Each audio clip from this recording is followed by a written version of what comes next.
treason, sedition, rebellion. This is the heritage of the American patriot.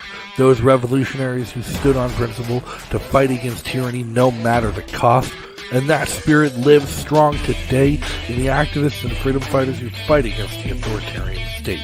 Each in their own way, each with their own mission, united for the cause of freedom. I had the idea to run on a platform of fuck the police prior to actually winning the primary. AOC is a drama queen and she's full of shit. They said, you don't get to tell us no, we're the state health department, and I said, hell no. You brought a freaking guillotine.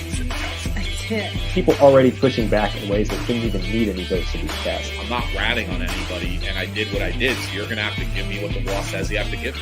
You want to make the world a better place? Have some babies and raise them to not be stupid. Hope I don't get canceled talking to you. These are the people whose stories I'm here to share. I'm Justin O'Donnell, and this is Submersive. Man, governments are not going to like this shit. Ladies and gentlemen, boys and girls, anarchists, activists, and people of the internet, thanks for tuning in to another episode of Subversive. I'm your host, Justin O'Donnell. And before we get started, just remember, whatever platform you listen on, whether it's YouTube Live, Odyssey, Spotify, Apple Podcasts, Anchor, or on LRN.FM, you can help grow the show by liking, commenting, subscribing, and most of all, sharing with your friends. Now, if you want to enjoy the content and help support the program, you can head on over and join the insurgency on Patreon at patreon.com/O'Donnell. Again, that's patreon.com/O'Donnell. And make sure you check out our sponsor, SnexSwag.com, for all your favorite Liberty and Subversive merch, including some brand new designs for t-shirts, hoodies, coffee mugs, and more. Again, that is SnexSwag.com, where you can check out all the awesome brand new merch collection today, including official new Subversive podcast merch and some Free State Project merch, where you can wear your principles, liberty, literally, on your sleeves. Now, if you also want to keep in touch between shows, make sure you follow me on social media. Check out the Facebook, Twitter, community Discord channel where you can chat with other fans of the show at any time. All those links are in the description of the video or the podcast that you're listening to. So make sure you give them a check out today. Now, I wanted to take a break from election nonsense, take a break from politics, and maybe just talk about something we can learn from, something we can get back to our roots of our activism and work towards going forward. This weekend, I finally picked up a copy of Barefoot Learning, What Shoes Can Teach Us About Schools, by a friend, Ian Underwood. I picked it up, finally got my physical copy. I'd actually read it a while back. Ian had sent me a digital copy to help review.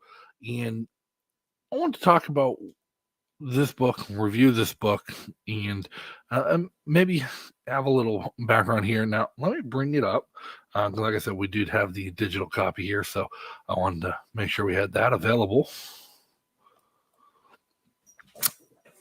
And we do have this Kindle version of the Barefoot Learning, What Shoes Can Teach Us About Schools by Ian Underwood. Now, if you guys aren't familiar, Bare Minimum Books, Ian's publishing company, he's put together, this is his third book. Other books he's published do include Licenses Are the New Draft Cards, What COVID-19 Taught Us About occupational licensing, and tons of others on the way as well. But the gist of Bare Minimum Books is that they're all really, really short, really, really quick. A single idea per page, whether it's an illustration, a single conversational piece, or a single topic. That's it per page. So let me make this big, easy to read. Tools. And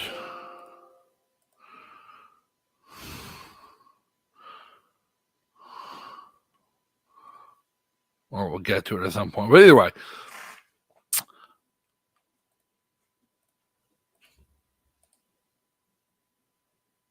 what I want to bring up, like I said, simple book, simple lesson.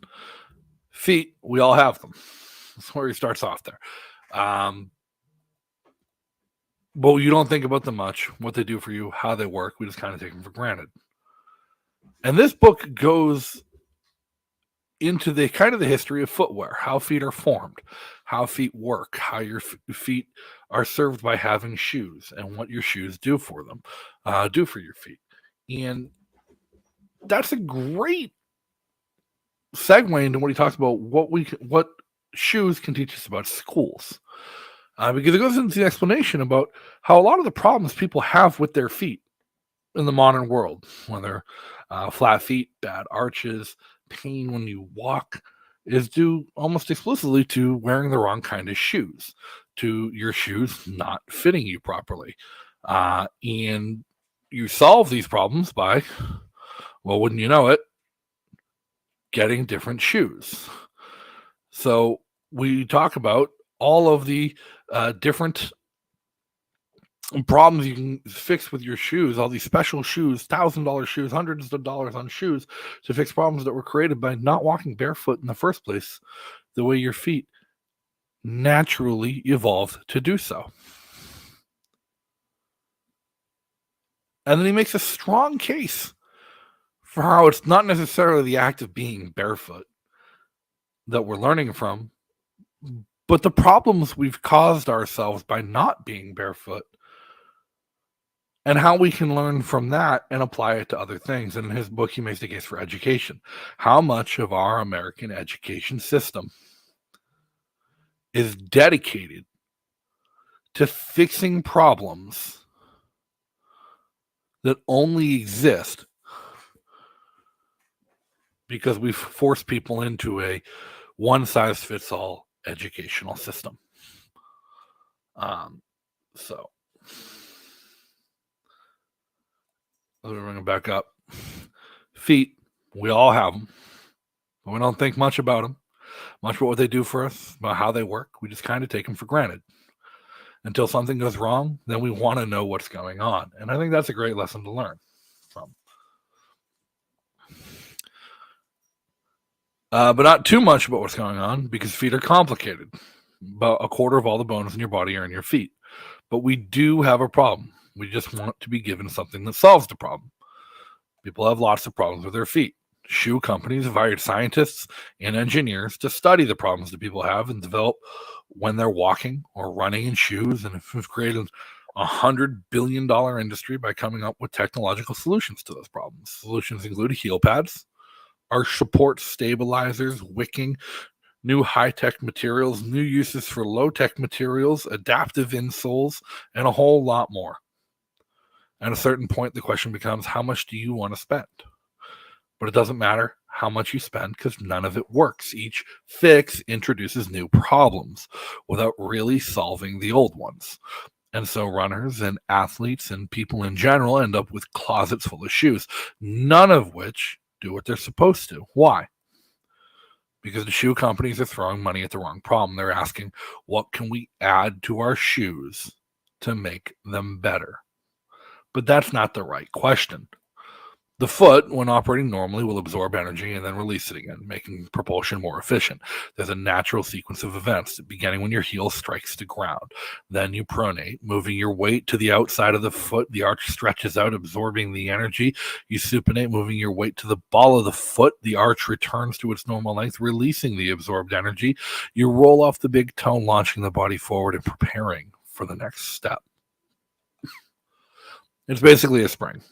That seems straightforward enough, but there's a problem. Shoes.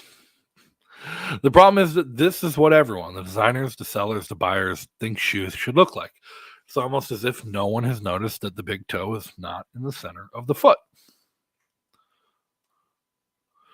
You have to go back about 500 years to the early 1500s to find shoes that were actually shaped like feet. It turns out the shoe design is more about signaling things like wealth and status and fashion sense than it is about protecting the feet and helping them work properly. In perhaps the most extreme cases of this, the feet of some women in China were bound so tightly that women were unable to walk and had to be carried everywhere. If you can't roll off the big toe to the force that's being absorbed can't be released. And that is a big problem. But the basic design of a shoe with its pointed toe box makes sure that you can't roll off the big toe. Over time, wearing shoes with pointed toe boxes deforms the foot, and the deformations make it even harder for the foot to work correctly. So then you need padding under the heels to absorb the force that isn't being released. But that changes your posture, which changes your balance, which changes your gait.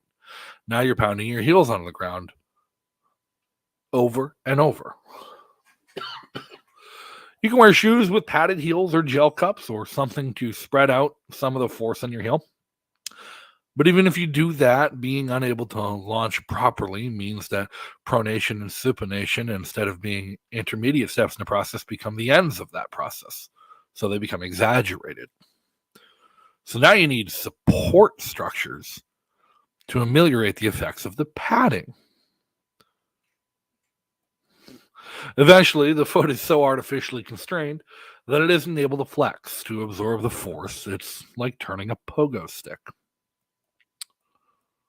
into a stilt. So that force is transmitted up the kinetic chain to your ankles, so you get ankle wraps and braces, then to your knees, so you get knee supports and braces, then to your hips, then to your lower back, so you end up getting surgery. Or you just stop moving around so much. The next step is probably jetpacks, but we'll have to figure out how to make them work indoors. All of these are ultimately reactions to an initial mistake, which is to cram the foot into a pointed toe box. Once you've made that first mistake, all the technology in the world isn't going to help. And the technological fixes have this in common. They prevent rather than facilitate the natural process. The problem with an arch support is that it doesn't make your arch stronger. It makes you dependent on arch supports. It's scaffolding that can't be removed. The same is true for padding and wraps and braces and other artificial supports. It's especially sad that many kids never even get a chance to use their feet normally. Before they can walk, their feet are stuffed into little boxes that will prevent them from ever working properly. We cringe in horror at stories of Chinese women who had their feet bound, thus ensuring that they would never be able to walk properly. But we're doing the same thing to our own children every day. The way I started thinking about all this at one point was having some feet problem myself. I tried heel cups, arch supports, insoles, sleep aids to keep my Achilles stretched, and a bunch of different kinds of shoes. I was starting to look at custom orthotics. At a certain point, it became a question of how much do I want to spend? But what I wanted to spend was $0. So I started doing something, reading. I found a book, Fit Feet for Life by Marco Monetis. Much of what I've been talking about is from that book and others like it. As I was reading these books, I kept getting this tingling feeling in the back of my mind. There was something about all of this that seemed eerily familiar. What was it? And then one day it hit me. It reminded me of school. Now, I'm sure you can see where he's going with this. I'm sure you can see the kind of next logical step, but we'll keep going.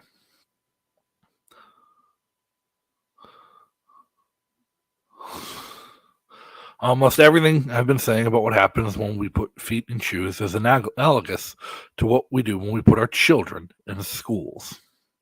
We create a problem, then we try to add fixes that ignore what we did to create the problem. These fixes all work by preventing rather than facilitating natural processes. And at a certain point, the question becomes, how much do we want to spend?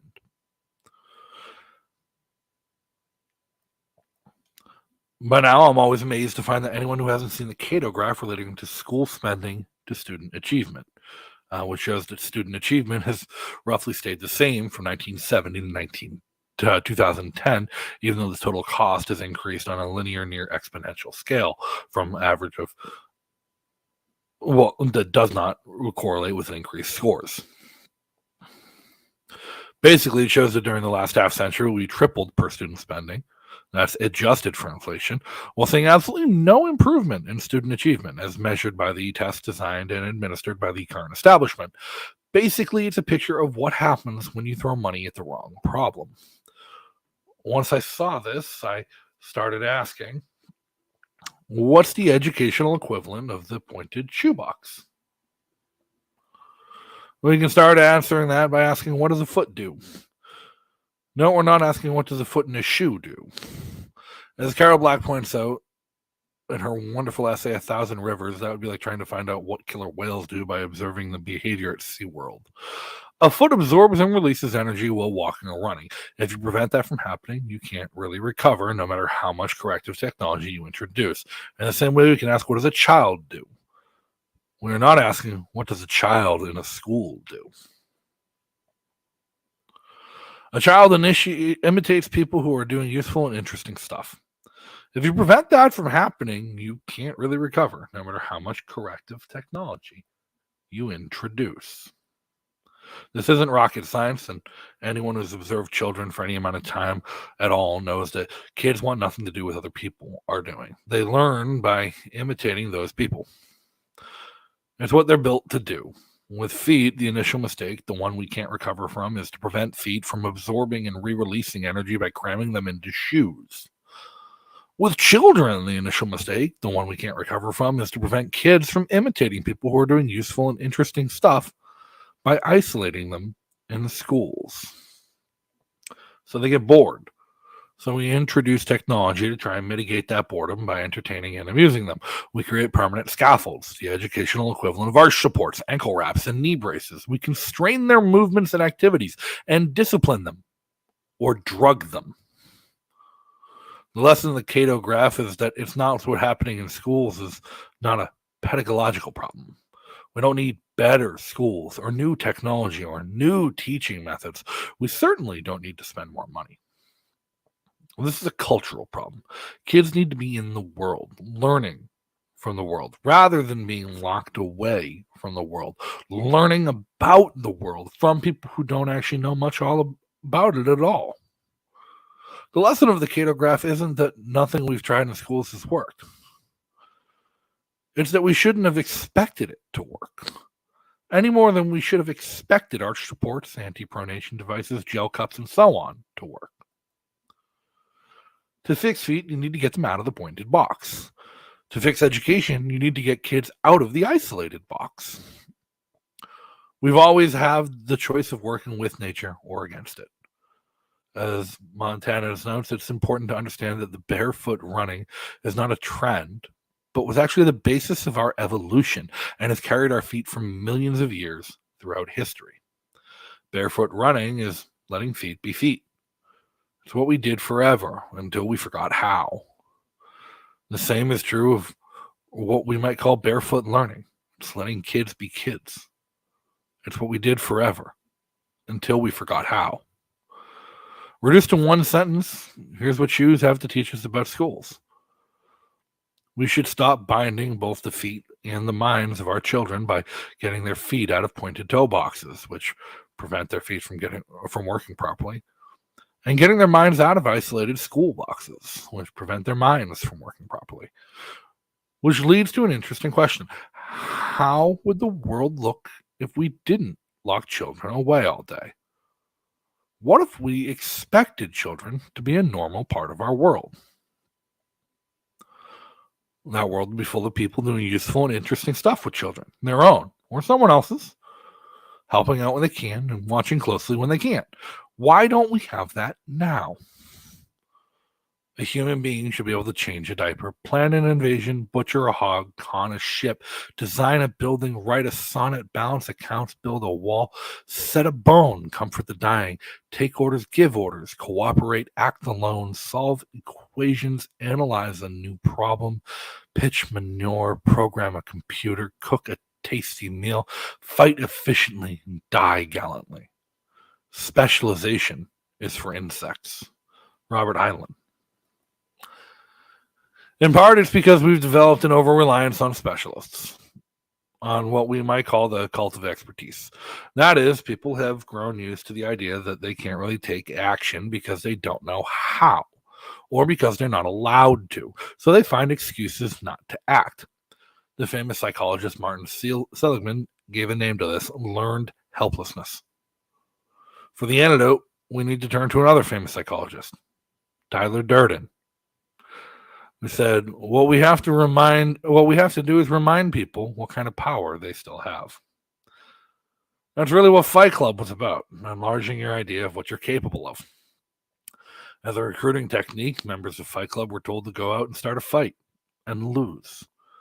If you lose, the other guy wins, and winning that fight starts to change his self-image. It gets him thinking about what else he might be capable of. Fortunately, there's another way to accomplish that goal without getting hit in the face. Go find someone who doesn't think he can do something. It doesn't matter what it is. It could be shooting a gun, or putting together a website, or canning some food, or changing the oil in a car, or cutting down a tree, and help him learn to do it. Get him to pick a fight with it and win. Same shit, fewer bruises. Rather than make up fancy new name for all of this, use the one we already know. Do it yourself, or DIY. To give children a chance to do what they do naturally. Imitate other people doing useful and interesting stuff. We need to replace the cult of expertise with the culture of DIY. And the rest of us would benefit from this change as well. DIY undermines the cult of experts by eroding the idea of specialization. When you see other people doing for themselves things that you would normally hire an expert to do, it changes your ideas about what you might be able to do for yourself. DIY makes it harder to lie to people. Have you ever noticed how many errors, some accidental, others intentional, show up in news reports about some topic that you just happen to know something about?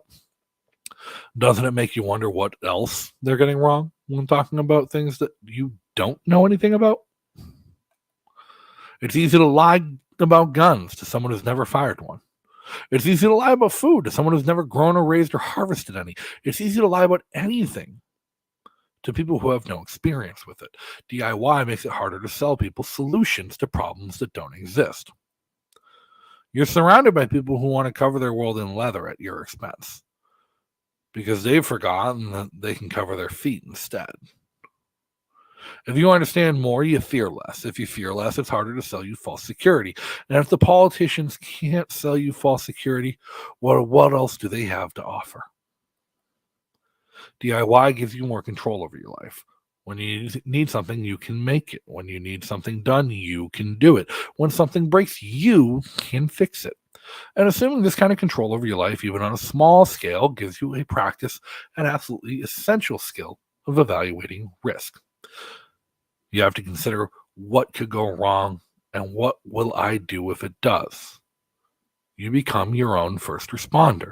Bruce Lee said, "Do not pray for an easy life. Pray for the strength to endure a difficult one." Someone in the habit of thinking that way is harder to scare and therefore harder to control. The right amount of fear can help keep you alive, but too much fear can keep you from living. DIY is a rush. There aren't many things in life more exhilarating than doing something you never thought you'd be able to do, whether that's juggling 3 balls for 30 seconds or replacing a faucet or stitching up a wound, butchering a lamb, or repairing a generator. But one of them is helping someone else get that feeling. DIY starves the beast. If you can do things or make things or grow things or fix things, then you can barter with your friends and neighbors. I'll do this for you if you'll do that for me. Cryptocurrency is nice, but to paraphrase Marvin Minsky, the hardest transactions to trace and therefore tax or prevent or punish or control are the ones that aren't recorded at all. You can do this job from home. You don't have to travel to Concord or Washington to protest or testify. You don't have to run for office. You don't have to stuff envelopes, knock on doors, or participate in phone banks, or go to school board meetings, although those are all great things to do. You can change the world by changing yourself and helping the people close to you do the same. My favorite model of expertise comes from the book Mount Analog. The idea is that there's a series of stations along the route to the top of the mountain. Before you set out for the next one, you pause to help someone on the previous one get to where you are. What I love about this is the idea that you don't have to be the top of the mountain, an expert, to teach someone else what you know. For example, I can teach you about math or programming or science or kung fu or shooting or how to harvest a chicken or debone a pig or cut down a tree and a lot of other things. I'm not the best at any of these things, but I can teach someone what I know now, and that helps me learn more. Karate Master Ed Parker used to tell his new students, I'm not going to show you my art, I'm going to share it with you. If I show it to you, it becomes an exhibition, and in time it will be pushed so far to the back of your mind that it will be lost. But by sharing it with you, you will not only retain it forever, but I too will improve.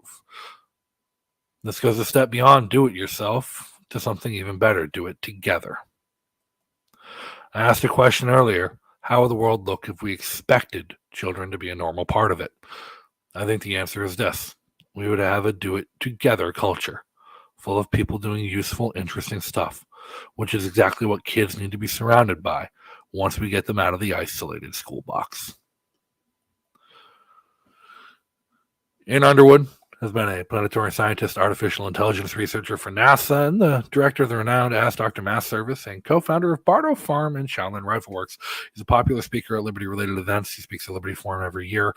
Very popular at Porkfest. He lives in Croydon, New Hampshire. Responsible for a lot of outcry in politics in Croydon, New Hampshire in the last couple of years. Because I read this to you today because I think it's important. And it's one of the things I've talked about loosely.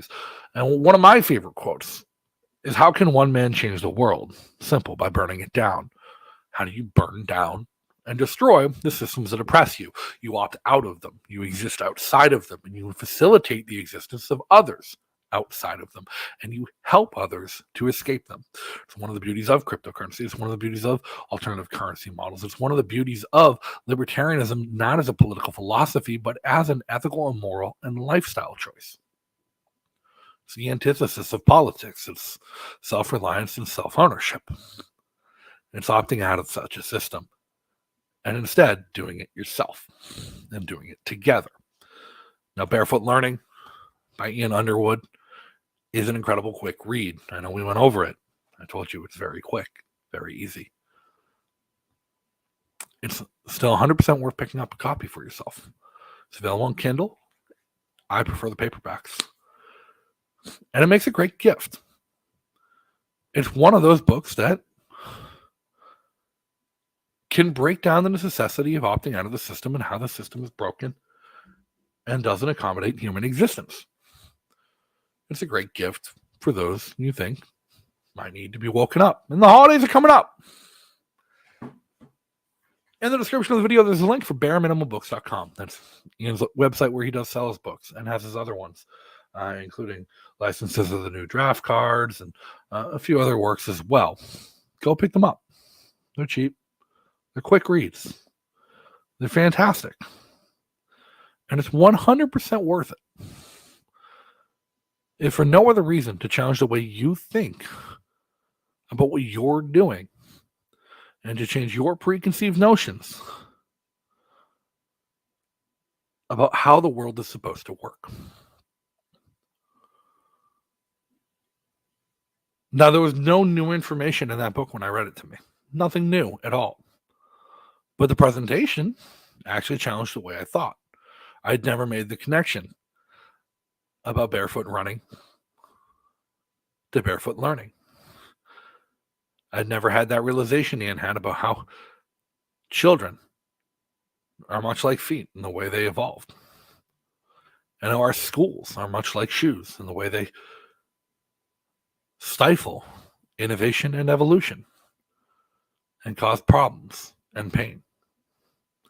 Those of you who know me know I often preach the virtues of being barefoot, of returning to your natural state. And I haven't worn shoes more than a couple times in the last 4 or 5 years at this point. They're not good for your feet. And schools aren't good for your children. That's my review. We wanted to take a break and do something different, and that's what we did. Guys, check out Barefoot Learning. Check out Bare Minimum Books. Give it a review on Amazon. And give it a purchase. The link is in the description. 100% worth your time. Thank you for tuning in. Thanks for listening. And until next time, be free. Thank you for tuning in to another episode of Subversive. Make sure to like, subscribe, and turn on notifications to get alerted every time we go live on YouTube. And make sure to leave some comments and reviews on whatever platform you listen on to let me know what you thought of this episode. And a huge thanks and shout out to our sponsors and the awesome members of the Insurgency on Patreon. If you enjoyed this content, you can join the Insurgency on Patreon by following the links in the description for patreon.com/O'Donnell. And if you can't catch the show live, you can always catch it the next day on YouTube, Odyssey, Anchor, Spotify, Apple Podcasts, Breaker, CastBox, and wherever else you listen to your favorite podcasts every day. So until next time, everybody, be free.